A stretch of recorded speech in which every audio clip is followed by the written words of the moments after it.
아직도 몸에 좋다는 이유만으로 아무 생각 없이 챙겨 드시는 게 있으신가요? 오래전부터 내려온 습관이라서 다들 그렇게 한다고 해서 그냥 믿고 이어오고 있는 선택 말입니다. 그런데 그 익숙한 행동 하나가 나이가 들수록 몸에는 손해로 남는 경우가 적지 않다는 사실 알고 계셨을까요? 저는 진료실에서 그 장면을 수없이 봐왔습니다. 괜찮을 줄 알았는데 어느 순간부터 몸이 예전 같지 않다고 느끼는 순간 말입니다. 우리가 흔히 믿어온 상식이 하나 있습니다. 몸에 좋으려면 비싸야 한다는 생각입니다. 좋은 건 늘 멀리 있고 손에 쉽게 닿는 것은 대수롭지 않다는 믿음이죠. 하지만 제 경험은 조금 달랐습니다. 우리가 늘 주방 한켠에 두고 지나쳤던 것들이 오히려 몸의 흐름을 바꾸는 계기가 되는 경우를 저는 반복해서 확인해 왔습니다. 화려하지 않아서, 보약처럼 이름 붙여지지 않아서 그 가치를 놓치고 있었던 셈입니다. 그래서 오늘은 보약보다 좋다고 말해도 과하지 않은 식초에 대한 이야기를 해보려 합니다. 40년 넘게 내과에서 사람들의 몸을 지켜보며 그리고 제 스스로의 일상 속에서도 오랫동안 선택해온 이유를 차분히 풀어보려고 합니다. 단순히 좋다고 말하는 이야기가 아니라 왜 어떤 분들에게는 분명한 차이를 느끼게 했는지 그 흐름을 하나씩 짚어보는 시간입니다. 이 영상을 끝까지 들으시면 비싼 보약이나 복잡한 건강법이 아니어도 몸의 리듬을 다시 세우는데 도움이 되는 선택이 있다는 걸 알게 되실 겁니다. 무엇을 더해야 하는지가 아니라 무엇을 다르게 바라봐야 하는지에 대한 기준도 함께 정리하실 수 있을 겁니다. 괜히 어렵게 느껴졌던 건강관리가 생각보다 단순해질 수도 있습니다. 저는 40년 동안 내과 의사로 일하며 정말 다양한 분들을 만났습니다. 특별한 체질을 가진 분들보다 오히려 여러분과 다르지 않은 평범한 일상을 살아가는 분들이 훨씬 많았습니다. 같은 나이인데도 어떤 분들은 비교적 편안한 흐름을 유지하는 반면 어떤 분들은 사소한 불편이 계속 쌓이는 이유가 무엇인지 그 차이를 현장에서 가까이에서 봐왔습니다. 그리고 그 차이는 대단한 비밀이 아니라 아주 일상적인 선택에서 시작되는 경우가 많았습니다. 식초라는 이야기를 꺼내면 고개를 갸웃하시는 분들도 계십니다. 그냥 음식에 넣는 거 아니냐고, 예전 방식 아니냐고 말이죠. 저 역시 처음부터 확신했던 것은 아닙니다. 다만 오랜 시간 관찰하면서 그리고 스스로의 몸에서 느끼면서 왜 이 선택을 계속 이어가게 되었는지 분명해졌습니다. 오늘은 그 이유를 과장 없이 차분하게 나누고자 합니다. 여기는 실버튼 틀라디오입니다. 이 채널은 겁을 주거나 무조건 따라하라고 말하는 곳이 아니라 오래 함께할 수 있는 선택을 천천히 정리해 드리는 공간입니다. 본격적으로 이야기를 시작하기 전에 이 시간이 도움이 되실 것 같다면 구독과 좋아요 한 번만 눌러주시면 감사하겠습니다. 여러분의 작은 참여가 더 많은 분들께 꼭 필요한 이야기를 전하는 힘이 됩니다. 이제 편안한 마음으로 오늘의 이야기를 이어가 보겠습니다. 식초 이야기를 하면서 제가 가장 많이 떠올리는 장면은 병원이 아니라 식탁입니다. 정확히 말하면 식사를 마치고 나서 의자에 그대로 앉아있는 그 시간입니다. 밥은 다 먹었는데 몸이 따라오지 않는 순간, 일어나야 하는데 몸이 먼저 멈춰버리는 순간 말입니다. 이 장면을 가장 또렷하게 보여준 분이 74세 김정자 씨였습니다. 김정자 씨는 집에서 밥을 먹을 때마다 이상한 패턴을 느끼고 있었습니다. 식사 중에는 괜찮습니다. 문제는 식사를 끝내고 10분에서 20분쯤 지나면서 시작됐습니다. 갑자기 머리가 멍해지고 손에 힘이 빠지고 괜히 가슴이 답답해졌습니다. 그래서 늘 이렇게 했습니다. 설거지는 미루고 잠깐만 쉬자고 의자에 그대로 앉아 있었습니다. 이 상태가 30분 이상 이어졌습니다. 김정자 씨가 병원에 온 이유는 아주 단순했습니다. 선생님, 밥 먹고 나면 몸이 말을 안 들어요. 검사를 했습니다. 큰 문제는 없었습니다. 혈당은 정상 범위, 혈압도 관리 중. 이때 많은 분들이 여기서 포기합니다. 괜찮다는데 뭐가 문제겠어? 하지만 김정자 씨는 분명히 알고 있었습니다. 이건 정상적인 반응이 아니라는 걸요. 핵심은 얼마나 먹었느냐가 아니라 식사 후 몸의 반응 방식이었습니다. 식사를 하면 탄수화물이 흡수되고 혈당이 올라갑니다. 이 과정이 너무 빠르게 진행되면 몸은 그걸 처리하느라 다른 기능을 잠시 내려놓습니다. 그래서 나타나는 반응이 멍함, 무기력, 답답함입니다. 이때 식초가 어디에 작용하느냐? 식초는 혈당을 떨어뜨리는 약이 아닙니다. 대신 음식이 소화되고 흡수되는 속도를 조금 늦춰줍니다. 그러면 혈당이 확 튀지 않습니다. 완만하게 올라갑니다. 이 차이가 몸에는 아주 큽니다. 김정자 씨에게도 이 방향으로 접근했습니다. 처음 며칠은 아무 변화가 없었습니다. 하지만 둘째 주부터 이런 말이 나왔습니다. 선생님, 밥 먹고 나서 바로 멍해지지는 않아요. 이 말은 완전히 회복됐다는 뜻이 아닙니다. 다만 몸이 급하게 꺼지지 않는다는 뜻입니다. 한 달쯤 지나자 설거지를 식사 직후에 할 수 있게 됐다고 했습니다. 예전에는 꼭 앉아 쉬어야 했는데 이제는 일어나서 움직일 수 있다는 겁니다. 수치로 보면 극적인 변화는 아닙니다. 식후 혈당 최고점이 예전보다 15에서 20 정도 낮아졌고 회복되는 시간도 조금씩 짧아졌습니다. 하지만 생활은 달라졌습니다.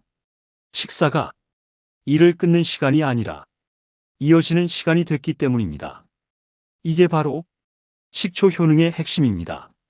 힘을 주는 게 아니라 힘이 빠지지 않게 만드는 것. 그래서 식초는 보약처럼 즉각적인 느낌을 주지 않습니다. 대신 생활을 무너지지 않게 붙잡아 줍니다.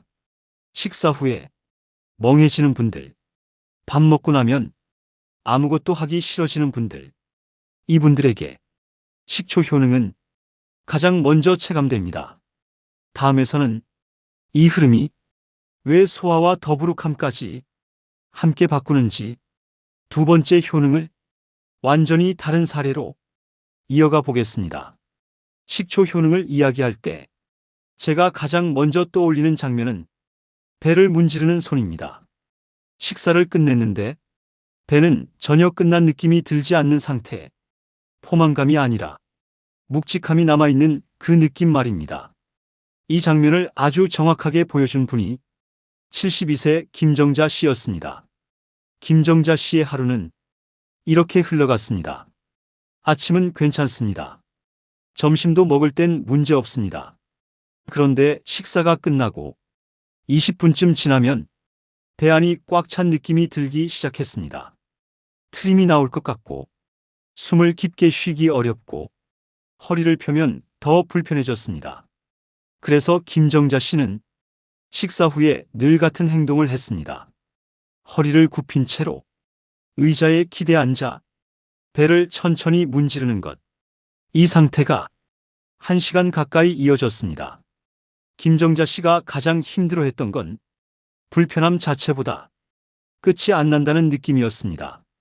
먹었으면 정리가 돼야 하는데 계속 배 안에 남아있는 느낌. 검사를 해도 이상은 없었습니다. 위에 문제 없다. 장도 괜찮다. 하지만 김정자 씨는 분명히 느끼고 있었습니다. 소화가 안 되는 게 아니라 정리가 안 되고 있다는 느낌을요. 여기서 중요한 포인트가 하나 있습니다. 소화와 정리는 같은 말이 아닙니다. 소화는 음식을 분해하는 과정이고 정리는 분해된 뒤 남은 걸 치우는 과정입니다. 많은 분들이 소화제만 찾습니다. 하지만 소화는 되는데 정리가 늦어지면 배는 계속 더부룩합니다. 식초가 작용하는 지점은 바로 여기입니다. 식초는 위산을 확 늘리는 역할을 하지 않습니다. 대신 위와 장이 다음 단계로 넘어가도록 신호를 줍니다. 마치 정리 시작하라는 알림처럼 말입니다. 김정자 씨에게도 이 방향으로 접근했습니다. 처음 며칠은 별다른 차이를 느끼지 못했습니다. 하지만 열흘쯤 지나자 이런 말이 나왔습니다. 선생님, 배에 남아있는 시간이 줄었어요. 이 말은 굉장히 정확한 표현입니다. 완전히 편해졌다는 말이 아니라 불편한 시간이 짧아졌다는 뜻이기 때문입니다. 2주가 지나자 식사 후에 허리를 굽히지 않아도 됐고 배를 문지르는 시간도 확실히 줄었다고 했습니다. 한 달쯤 지났을 때는 이렇게 말했습니다.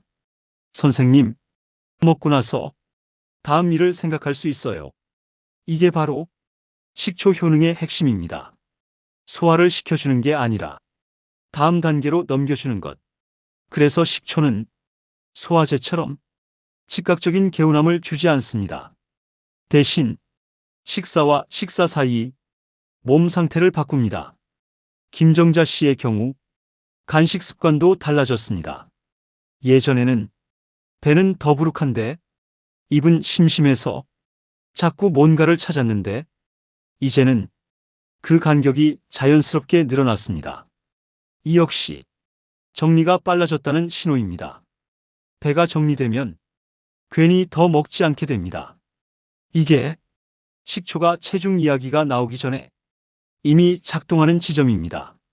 식사 후에 배가 오래 남아있는 느낌, 허리를 펴기 어려운 더부룩함, 식사와 식사 사이가 불편한 분들, 이분들은 식초 효능을 이 부분에서 가장 먼저 체감합니다.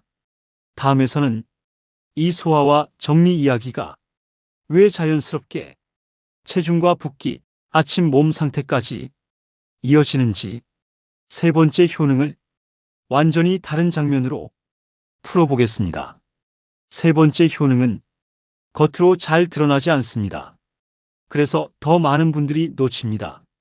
아침에 일어나서 몸이 아프지는 않은데 이상하게 늦게 움직여지는 상태. 눈은 떴는데 몸은 아직 침대에 남아있는 느낌. 이게 바로 붓기의 시작 지점입니다. 많은 분들이 붓기를 얼굴로만 생각합니다. 눈두덩, 볼턱선. 하지만 실제로는 붓기는 동작에서 먼저 드러납니다. 이 장면을 정확하게 보여준 분이 73세 이점순 씨였습니다. 이점순 씨는 아침에 일어나는데 시간이 점점 더 걸리고 있었습니다. 알람을 끄고 바로 일어나지 못하고 한참을 앉아 있다가 몸을 천천히 풀어야 했습니다. 아픈 곳은 없었습니다. 어지럽지도 않았고 통증도 없었습니다. 그런데 몸이 잘 접히지 않았습니다. 양말을 신을 때 허리를 굽히는 게 불편했고 손으로 발목을 잡으면 묘하게 묵직했습니다. 이게 바로 붓기의 진짜 모습입니다. 이점순 씨는 이걸 근력 문제라고 생각했습니다. 진짜 모습입니다. 김정자 씨는 이걸 근력 문제라고 생각했습니다. 그래서 운동을 늘려봤고 스트레칭도 해봤습니다. 하지만 아침 상태는 크게 달라지지 않았습니다. 여기서 중요한 포인트가 하나 나옵니다. 붓기는 힘의 문제가 아니라 정리의 문제입니다. 몸은 하루 동안 수없이 많은 일을 합니다. 먹고, 움직이고, 쓰고, 남깁니다.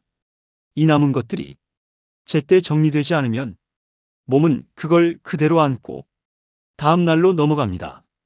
그 결과가 아침의 둔함입니다. 식초가 작용하는 지점은 여기입니다. 식초는 근육을 풀어주지 않습니다. 관절을 부드럽게 하지도 않습니다. 대신 몸이 정리를 끝내고 다음 날로 넘어가게 합니다. 이점순 씨에게서 가장 먼저 달라진 건 얼굴이 아니었습니다. 아침 동작이었습니다. 양말을 신는 시간이 눈에 띄게 짧아졌고 일어나서 의자에 오래 앉아있지 않게 됐습니다. 본인은 이렇게 표현했습니다. 선생님, 아침에 몸을 설득하지 않아도 돼요. 이 표현이 굉장히 정확합니다.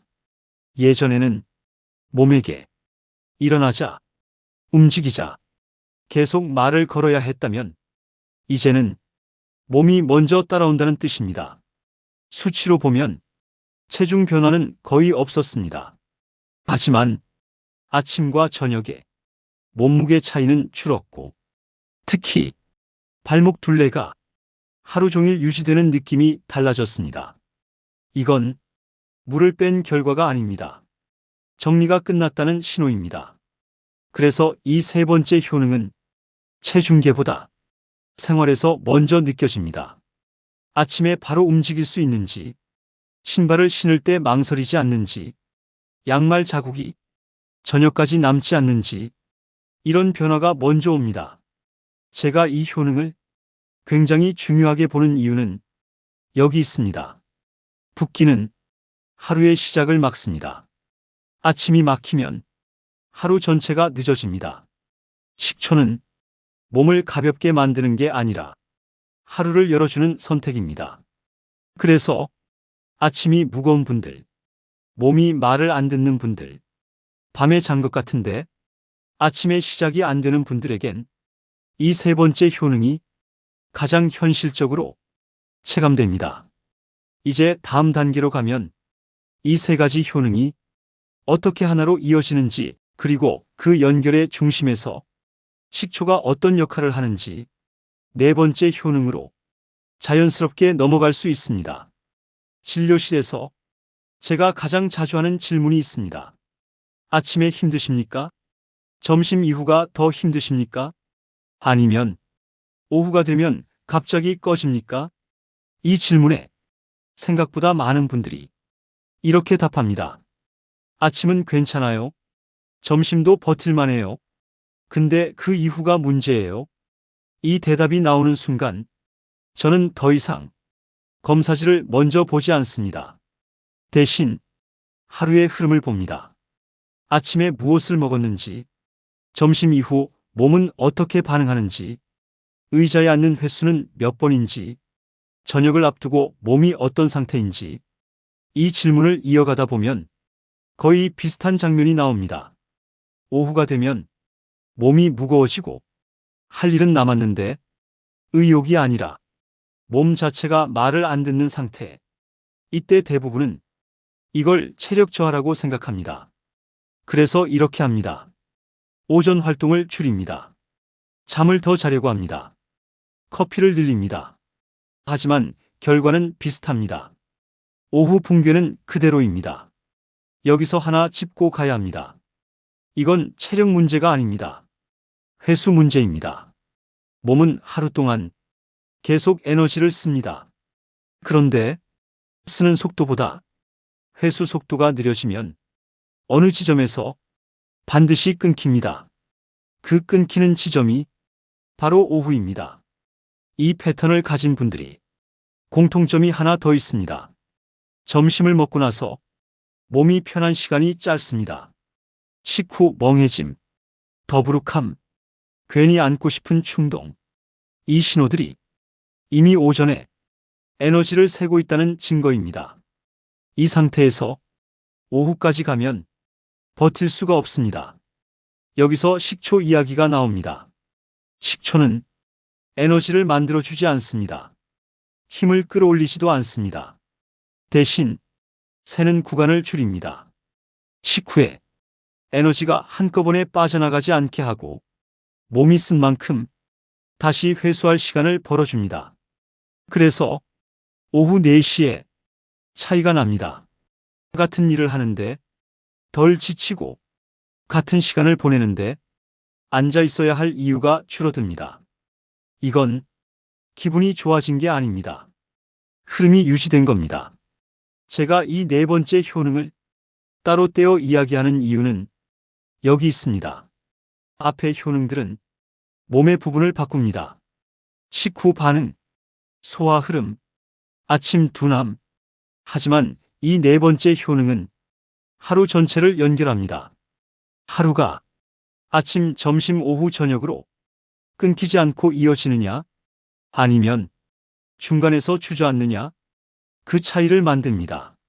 그래서 이 효능은 체력보다 생활에서 먼저 보입니다. 오후에 굳이 누울 이유가 없어지는지, 의자에 앉아도 다시 일어나는 게 어렵지 않은지, 저녁을 준비할 여력이 남아있는지, 이 질문에 조금이라도 달라졌다면 네 번째 효능은 이미 작동 중입니다. 아직 끝이 아닙니다. 이제 다음으로 가면 많은 분들이 가장 민감해하는 부분 다섯 번째 효능이 나옵니다. 이건 몸이 아니라 선택이 바뀌는 지점입니다. 왜 식초를 꾸준히 쓰는 사람들은 어느 순간부터 식습관이 달라지는지, 왜 참으려고 애쓰지 않아도 생활이 정리되는지 다음 파트에서는 설명 없이 그 장면부터 바로 보여드리겠습니다. 식사를 마치고 나면 몸은 늘 같은 신호를 보냅니다. 지금은 끝인지 아직 남았는지 이 신호가 애매하면 사람은 식탁을 떠나도 식사가 끝나지 않습니다. 그래서 의자에 조금 더 앉아있고 물을 한 번 더 마시고 괜히 냉장고 쪽을 한번 봅니다. 배가 고픈 건 아닌데 입이 정리되지 않은 느낌. 이 상태가 하루에 몇 번씩 반복됩니다.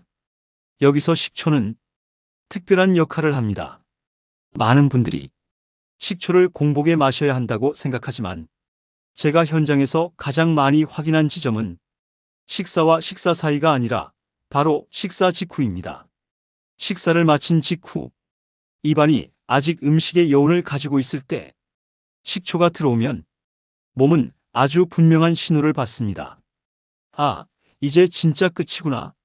이 신호 하나로 식사는 깔끔하게 닫힙니다. 그래서 식탁에서 일어나는 타이밍이 빨라지고 괜히 더 먹을 이유가 사라집니다. 이건 덜 먹으려 애쓴 결과가 아니라 마무리가 제대로 된 결과입니다. 저녁도 마찬가지입니다. 저녁을 먹고 나서 소파에 앉아 있으면 몸은 쉽게 가라앉습니다. 배가 묵직한 상태에서 움직임이 끊기면 그날은 그대로 접힙니다. 이때 식초를 저녁 식사에 자연스럽게 포함시키면 몸의 반응이 달라집니다. 소파에 앉아도 몸이 더 내려앉지 않고 조금만 쉬고 나서 다시 일어날 여지가 남습니다. 그래서 설거지를 하게 되고 샤워를 하게 되고 하루가 정리됩니다. 이 차이는 그날 밤에 끝나지 않습니다. 다음날 아침에 바로 이어집니다. 아침에 일어났을 때 몸이 먼저 반응합니다. 눈을 뜨고 바로 움직일 수 있고 양말을 신을 때 몸을 한번 덜 접게 됩니다. 이건 밤사이에 몸이 정리를 마쳤다는 뜻입니다. 식초의 다섯 번째 효능은 여기까지 이어집니다.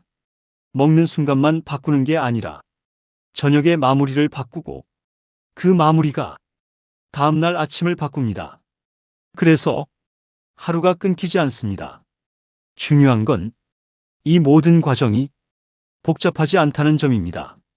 양을 늘릴 필요도 없고 시간을 더 들릴 필요도 없습니다. 식사를 마치는 순간을 조금 더 분명하게 만드는 것, 저녁을 끝내는 흐름을 조금 더 또렷하게 만드는 것, 그 역할을 식초가 대신해 줄 뿐입니다. 그래서 저는 식초를 보약처럼 특별한 날에 먹으라고 말하지 않습니다. 식사를 정리하고 하루를 닫는 도구로 생활 속에 두라고 말합니다. 여기까지 오면 이제 자연스럽게 마지막으로 하나가 남습니다. 왜 어떤 사람은 이렇게 이어가고 왜 어떤 사람은 중간에서 멈추는지 다음 파트에서는 마지막 효능 그리고 이 모든 변화가 습관으로 굳어지는 지점을 짧고 분명하게 정리해 보겠습니다. 이제 마지막 효능입니다. 앞에 다섯 가지가 몸의 반응을 바꿨다면 이 마지막 하나는 생활의 방향을 바꿉니다. 식초의 여섯 번째 효능은 몸을 더 관리하게 만드는 힘입니다. 이건 조금 다른 이야기입니다. 사람은 몸이 조금이라도 편해지기 시작하면 이상하게도 다른 부분을 함부로 대하지 않게 됩니다. 아침이 덜 무겁고 식사가 깔끔하게 끝나고 오후가 무너지지 않으면 몸을 막 쓰고 싶은 마음이 줄어듭니다. 그래서 밤을 대충 넘기지 않고 그래서 다음 날을 생각하게 됩니다. 제가 식초를 꾸준히 쓰는 분들에게서 가장 많이 목격한 변화는 혈압도 아니고 체중도 아닙니다. 몸을 대하는 태도입니다. 예전에는 오늘 하루만 넘기자였다면 어느 순간부터 내일 아침까지 생각하게 됩니다. 이게 바로 여섯 번째 효능입니다. 몸이 좋아져서 생활이 바뀌는 게 아니라 몸이 덜 힘들어져서 선택이 달라지는 것. 그래서 식초는 단기간에 끝나는 방법이 아니라 생활 속에 남는 방식이 됩니다. 이제 정리해 보겠습니다. 식초는 식후에 무너지는 몸을 붙잡고 더부룩함을 정리하고 아침에 둔함을 줄이고 하루를 끝까지 이어주고 식사를 깔끔하게 닫아주고 마지막으로 몸을 다시 생각하게 만듭니다. 제가 40년 동안 진료실에서 수없이 확인해 온 건 이런 작은 차이가 결국 큰 격차를 만든다는 사실입니다. 비싼 보약이 아니라 생활을 덜 흔들리게 만드는 선택. 이 이야기를 굳이 길게 나눈 이유도 여기에 있습니다. 몸은 큰 결심보다 작은 반복에 더 솔직하게 반응합니다. 오늘부터 완벽하게 하실 필요 없습니다. 하나만 기억하셔도 됩니다. 식사는 잘 시작하는 것보다 잘 끝내는 게 더 중요하다는 것. 이 영상이 그 끝맺음을 조금 더 편하게 만드는 계기가 됐다면 그걸로 충분합니다. 앞으로도 제가 진료실에서 직접 보고 생활 속에서 확인한 이야기들을 복잡하지 않게 정리해서 계속 전해드리겠습니다. 이런 이야기들이 도움이 되셨다면 구독과 좋아요로 함께 해주시면 좋겠습니다. 여러분의 한 번의 선택이 이 채널이 더 많은 분들께 정확한 정보를 전할 수 있는 힘이 됩니다. 마지막으로 한 가지 말씀드립니다. 이 영상의 내용은 일반적인 건강 정보와 생활 관찰을 바탕으로 한 이야기이며 개인의 건강 상태나 질환에 따라 반응은 다를 수 있습니다. 현재 치료 중이거나 특정 질환이 있으신 분들은 반드시 담당 의료진과 상의하시기 바랍니다. 여기까지 실버튼 틀라디오였습니다. 오늘도 여러분의 하루가 조금 더 편안해지기를 응원합니다.